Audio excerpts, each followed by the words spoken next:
Blood जैसे कि आपको पता है हमारे ट्रांसपोर्टेशन सिस्टम का पार्ट है, तो ट्रांसपोर्टेशन सिस्टम में अब ब्लड का रोल कैसा है ये तो आपको पता है।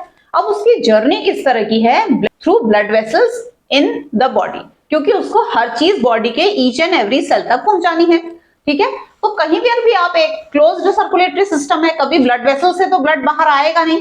तो आप एक किसी भी पॉइंट से शुरू कर लो। मान लो आपने लंग्स से शुरू किया कि लंग्स में क्या हो रहा है। ठीक है, लंग्स में बाहर से आ रही है ऑक्सीजन, तो लंग्स में जो ऑक्सीजन आई थी वो ऑक्सीजन पल्मोनरी वेन के थ्रू, पल्मोनरी मतलब लंग्स से रिलेटेड, और वेन जो है वो क्या है, वो वेसल्स हैं जो कि बॉडी से हार्ट की ओर को आती हैं। तो लंग्स बॉडी का पार्ट है, हार्ट की ओर को आ रही है तो वेन है।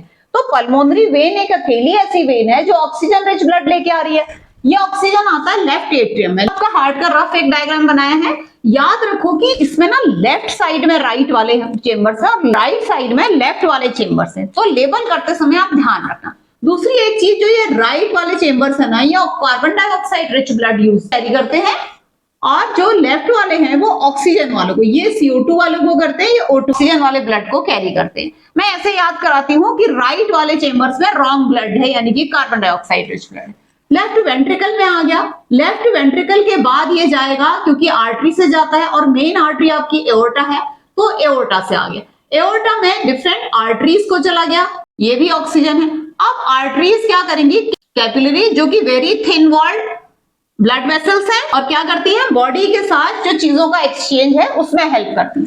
तो फिर ये क्या करें, ऑक्सीजन को बॉडी को दे देंगी और बॉडी से सारी चीजें लेकर के ये आ जाएंगी CO2। ठीक है, उसके बाद ये कैपिलरी जुड़ करके बनाती है वेन्स। वेना केवा जो होती है वो मेन वेन्स होती है, दो वेना केवा होती है, एक सुपीरियर वेना केवा, एक inferior vena cava. Superior vena cava diaphragm से ऊपर वाले ऑर्गन से ब्लड लेके आती है, और इंफीरियर वेना केवा डायफ्राम से नीचे वाले ऑर्गन से ब्लड लेके आती है। अब ये मतलब CO2 चलेगा सारा, ठीक है ना। तो वेना केवा से चला गया ये कहां पे, राइट एट्रियम में। राइट एट्रियम में भी CO2 वाला ब्लड आएगा। एट्रियम में ब्लड आता है और वेंट्रिकल से ना वेंट होता है, तो और एट्रियम से हमेशा वेंट्रिकल में जाएगा।